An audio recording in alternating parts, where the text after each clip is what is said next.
Hey, everybody. My next interview is a good friend of mine and also a former student and an assistant of mine as well. Neil and I have done so much stuff together. We did Broadway and Bay shows. He's done some, we did some stuff at the auditorium, remember, for, I forget what it was called. Isn't that We Stand Up? We Yeah, stand. Yes, that was a really fun thing to do, but it's been an honor to have him on the show right now. So please welcome Neil Paterson, everybody. thank you. Oh, I'm honored to be here. yay! Neil has moved away to Toronto and became an actor.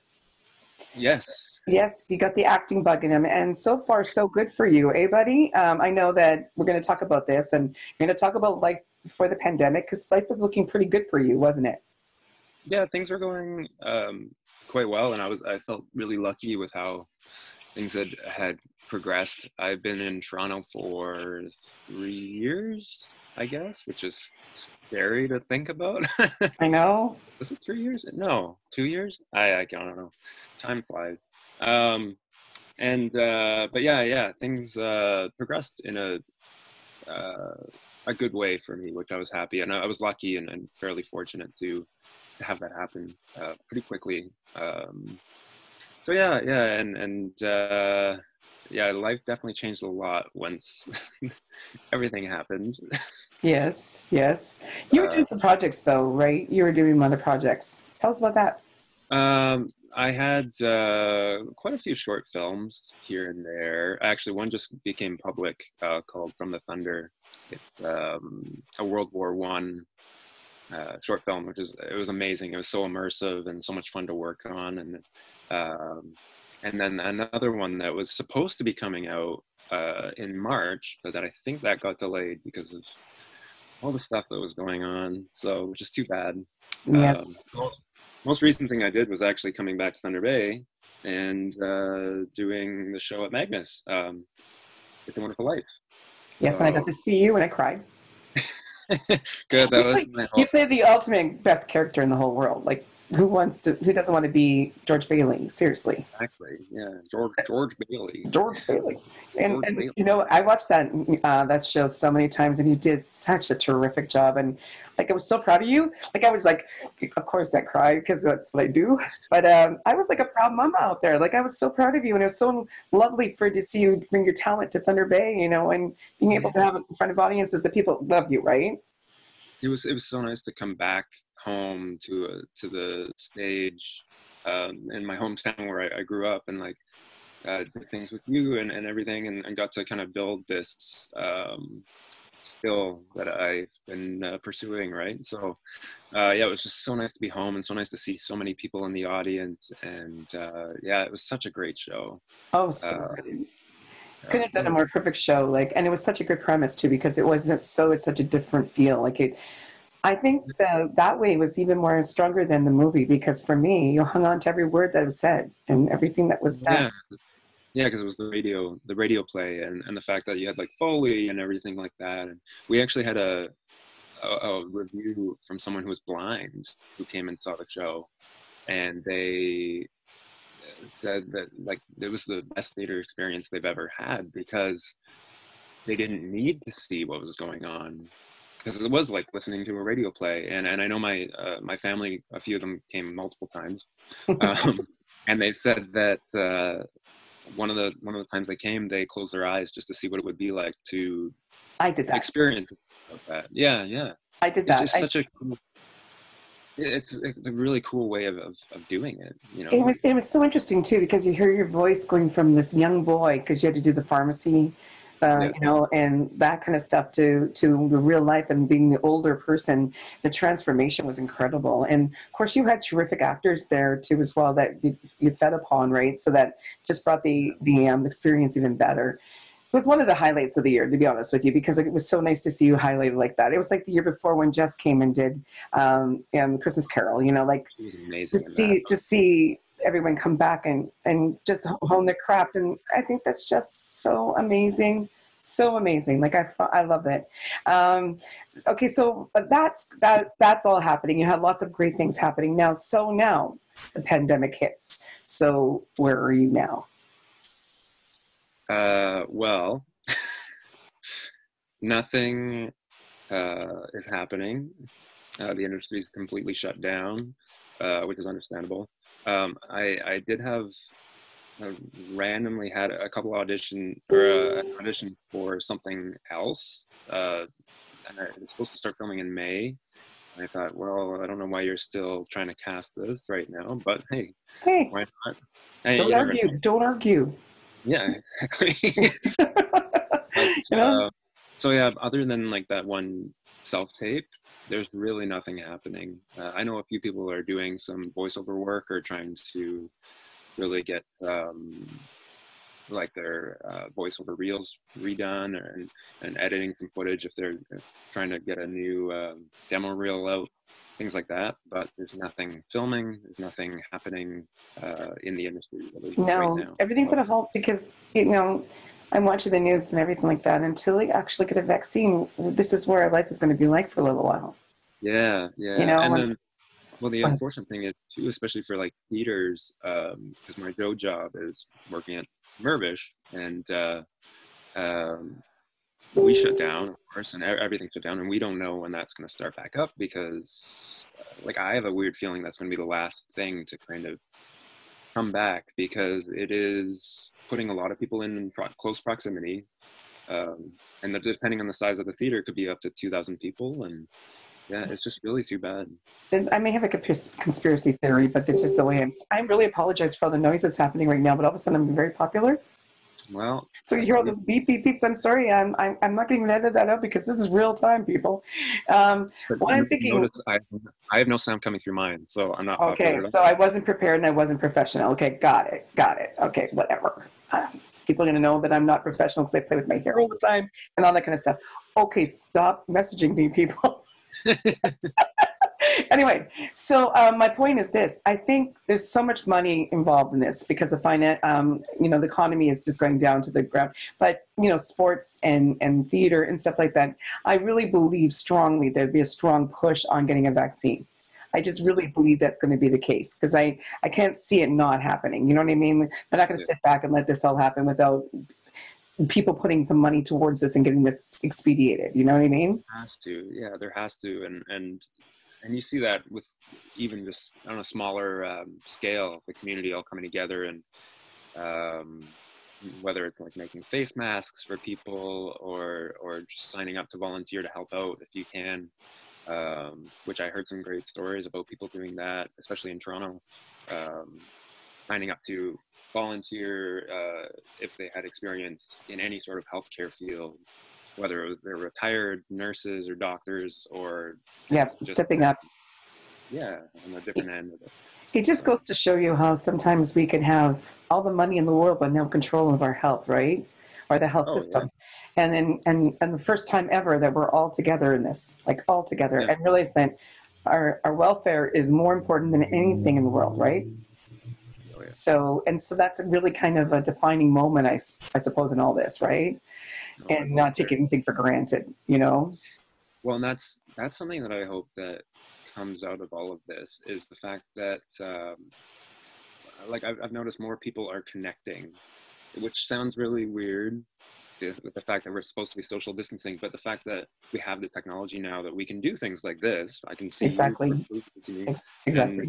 And we can do these video chats. I haven't seen a few of my cousins in Alberta for a bit, and we did like a games night where we could all see each other and play games online and things like that with like card games and stuff like that. So it's really cool to be able to do that. Yeah. The fact that people are connecting and they're not taking this connection for granted. Exactly. Which I hope comes out of it in the end is that we hold on to that, where it's like, okay, yes, this connection, we need to maintain this and not take it for granted, because you never know the next time. Like we didn't know the last time we were sitting in a pub talking to friends would be the last time we would be doing that. Like exactly. Or the last time I gave you a hug was at It's a Wonderful Life. Like seriously, that's crazy. Yeah. It's crazy stuff, right? You know, like, and that's the things you think about too, as well. Is like, the day I left my studio for the last time, taking all my stuff out, I'm going, am I ever going to see this again? I'm so proud of, building that studio, but am I ever going to have this? So I have hope that it will happen. I really do. I just think it's going to have a lot of people coming together and making this all happen. But like, this is where we learn. I hate when we do the finger pointing at this point. I You think it's can't. not proactive. I think it's quite it's an excuse. Right now, what we need to do is move forward and make things better. Like, we cannot just keep going backwards all the time. Exactly. That, well, plenty of time in history to talk about that. You know what I'm talking about? Yeah. Oh, for sure. You know what I mean? So I'm sort of avoided a lot of, just in the last little while, avoided the news a bit because I just don't get overconsumed with it. What about you? Yeah, we were a little consumed with it. We were watching, especially with the whole the Serb everything, the assistance program or whatever it's called. Yes. And then like EI and everything, because we did have to go on EI, of course, and we didn't. I mean, getting the assistance programs up and running and everything, it was all very confusing. And so it was a lot of watching Trudeau's address to the nation. I don't think that's what it actually is, but close It enough. is. It is. It's Yeah. He's the king of Canada. Just kidding. Yeah, sure. Just kidding. I'm just teasing. But yeah, so like the fact that we were watching that every day, watching Doug Ford speak about things in Ontario specifically, and just keeping an eye on everything, and I think it was driving me a little crazy after a while. And yeah, it's hard to watch that, and the problem is too is they're not showing. They're showing all the bad. They're not really showing the good as much as they should be, I think, because like a lot of people are getting off ventilators and are being released, but you never hear about it, right? You know who does it though is Lisa LaFlemme. I absolutely adore her because in their CTV news, they're always at the end of every news thing. They always do a good field stuff, like something that makes you feel like, or at least the news has lifted you up a little bit. Yeah, I really find it extremely different watching the American news to the Canadian news, and so different. So different, and I think the mentality is different too. Like, we can be a little bit vocal and say our our disgruntledness about our country, and not being worried about it being backlash against you. You know what I mean? Yeah. Where I feel that there's such fear there about talking about it. You know what I mean? And it almost consumes me so much that I have to turn the channel and say, I don't know what planet this is. What is going on here? No, I know, and I see that too on the beginning of some YouTube things. There's this ad for like the coronavirus podcast, and they make it sound like it's this crime drama. I know. Like with the deep voice being like, tune in later, blah blah blah. I know. And I'm like, why you're hyping it up almost? It's just very weird. It is weird. And so you know what? We have to be better than this. Like I was just saying, like, what is your hopes? Like, when it comes out of this, I know a connection is huge, but what else would you like to see happen to make a difference in this whole situation? Definitely the connection is important. Like I said, I think that they need to take that, we all need to take a note from what this has caused us to do or forced us to do, and stay connected. But I also think that a lot of people said, I can't wait for things to go back to normal. But a lot of times normal's not the way it should have been. Like there's a lot of things that need to change, whether it's like looking at assistance for people in need, like the homeless population. Homeless population in Toronto is the one population that you see out right now because they have nowhere to go. Yeah, they have nowhere to go. Exactly. And I know that they've opened up some hotels or residences to assist people, but it's still not enough. And we see that there's tents set up just down the block from our apartment and things like that. Like it's very weird, and I just wish that there was more assistance for people like that, lower income families, things like that. So that's definitely something that needs to come out of this in the end, because that normal, it wasn't working for everybody. No, it wasn't. And it sure makes a defined moment. Like, like we took our healthcare officials for granted too. We walk in a hospital, we get free coverage, we can get everything done. But meanwhile, they're putting their lives at risk every time they walk in that hospital. Like in Thunder Bay, they have there was a person, they had corona going to the hospital, so 100 people had to go home and quarantine themselves before they got tested, go back. That's a lot of healthcare officials, like people that are going in to help us. Like this scary stuff. And what about the down in Quebec and in the end, all the home care, all the long-term care facilities? So sad, so sad. But I got to be honest with you. I went there with my mother. The situation was worse, was bad before the actual pandemic. This is just amplifying it up more. You know what I mean? And I'm recognizing it. So hopefully, I hope something good comes out of this because it's recognized now, right? Yeah, but something needs to change. It does. Yeah, for sure. And I just think the human spirit should always be the primary focus on what we try to build from, because I think that's going to be the one that's going to make us work harder to be better people, right?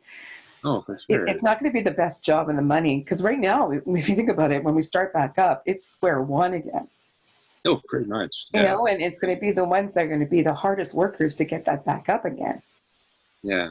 Well, and that's what we were talking about too, with a few people. We were like, we don't know what, especially this industry, we don't know what's going to happen with it, because we might have to get other jobs for a good while doing something completely different that we never thought of. I think you should just reinvent yourself as an actor. Sure. Well, you're doing that. Just talk about what's going on Saturday, because I'm doing the same thing, and I know when this airs, it's not going to be the cat of the bag. So, yeah. Tell us what you're doing in the time being right now. We're doing. Actually, this is I've been playing some music quite a bit, which is nice. I've been getting back to that because I haven't been doing it as much. And you do have a beautiful voice. Oh, thank you. I'm just being kind of partial about it because I heard a lot. You have a very good voice. I give that to you because you trained it. Well, you were there already, buddy. I don't know. But yes, you definitely have the gift, and that's good that you're sharing your talents that way. See, there you go. That's positive. And what about on Saturday? What's going on Saturday? We're doing scripted play readings. So we're doing a show called Arcadia. I always want to say Acadia. It's Arcadia. Yeah. And we're doing with I think everyone's from Thunder Bay originally, and some people are either back or doing it from a distance. Ireland. Yes. Yeah. So and Ireland. Yeah, definitely a distance. We did a little run through last night, and it was fun, and it was good, and it's nice to it's definitely a different form of doing what we do. Yes. But it is nice to I guess keep your chops, keep active in it and absolutely make sure you don't lose it, right? I agree with you 100% on that one, because I think that's important, because we can fall back on that quite easily. We can get lazy, we can get unmotivated, and we also can give up hope. And that's not what we want to do right now. Like that's what I'm saying, reinvent yourself. As an actor, you can still do that. You have the capability of doing that. I've got this technology. I got these ring lights. I'm doing little presentations now. It has to start. I know I'm all that. Okay, just saying. But what I'm saying is that's the coolest part about time right now, right? That. And it is easy to fall into this trap of not doing anything. But honestly, that's okay if it comes to that. I mean, we need to process. We need this time. I'm not saying that everyone should come out of this reinvented as an actor or with a new passion or anything like that, because it's not realistic. No, it's not. But but to work on something and everything like that, it's great. It's nice to have that time. Um, yeah. Yeah, I know. And actually, we're fortunate because I just got a dog right before this. Actually, literally the day they announced that we had to self-isolate, we adopted a rescue. So, so yeah, that's filled our time quite a bit. I was really kind of like, when I saw that, you know, I said to Russ, because I mean, they did a little bit of I wanted a dog for a while now. Like, I wanted a dog, but I was never home. Yeah, Where am I right now? I'm home.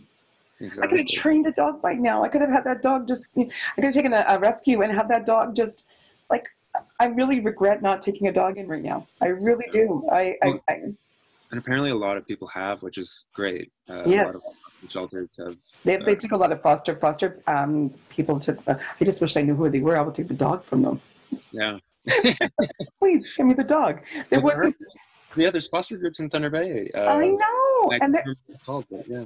they were showing some video and there's this dog and they went, Russ, that's my dog. I want the dog. It's times in these I know. studio dogs. I know. But you know, it's kind of cool because a lot of the same messaging that you gave out is very, very consistent to everybody else's that I've talked to so far. Mhm. It's about the fact that we can't beat ourselves up, the fact that we don't have anything self-accomplished right now. Because, like I was saying that as well, what is an accomplishment unless it's something that makes you feel good? Mm. It just shouldn't be forced upon us, right? No, no. You know, and I mean, you go through, like, it's like they say this is like going through a grieving process. Oh, it definitely is, and we all collectively noticed that at a certain point where a lot of people started feeling like this feeling of I don't know if it was depression, but it was definitely like, you know, anxiety, depression, just unhappy about the present situation because you can't plan anything, and it's definitely a grieving process. There's the anger, depression, I don't know, acceptance. I don't know if we've reached Worry, it yet. it's worry. You Yeah. know, you've got to pay rent, you got to do all this kind of stuff. You know, that's kind of like all that stuff is in your head, right? I And that do was find I do find I save money being home. I do. I know. I was saying this morning, I was like, oh, I just miss going out for breakfast and getting brunch at a diner. It's just, Oh, you really although do. I did order to food in today.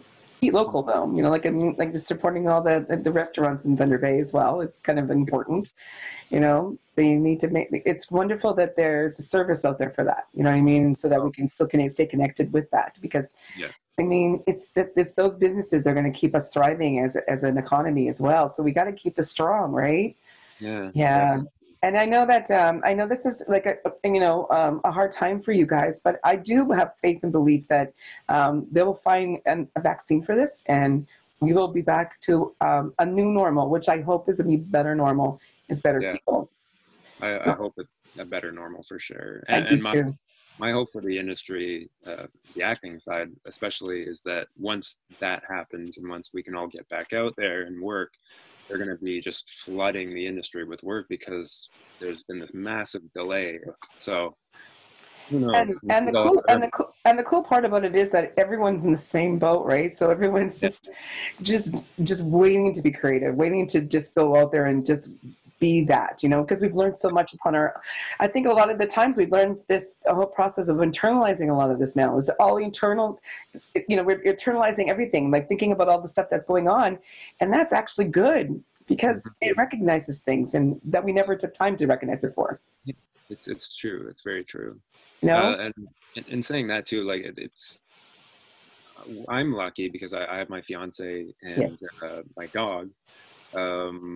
But we do know a lot of people that are alone and can't go out and see people and everything. And it's so hard and it's heartbreaking because Yes, it is. I know it's even harder for them. And they're going through that internal dialogue every day of, okay, like, And it's a battle. It's like a war, you know? hard. And I feel for them. Like it's very Yep. tough. Yeah. But in the end, though, you have to have hope and you have to have belief, right? Yeah. Yeah. But thank you so much for taking the time out, Neil. I know you stood me up an hour ago, but like, it's okay. I'll forgive you. Name the dog. The dog. It's the He was dog. like, Neil, we got to go for a walk. And I was like, Okay, oh, I know. Anyway, and I love you so much, and thank you for doing this. And you know what? I'm glad you're going to share your talents later because you're going to give us some music for us. And but thanks for doing this, and I really so appreciate it. Thanks so much, Neil. Love you. thank you so much. I love you too. We'll Take see you care. soon. Bye, Okay? guys. Okay, bye.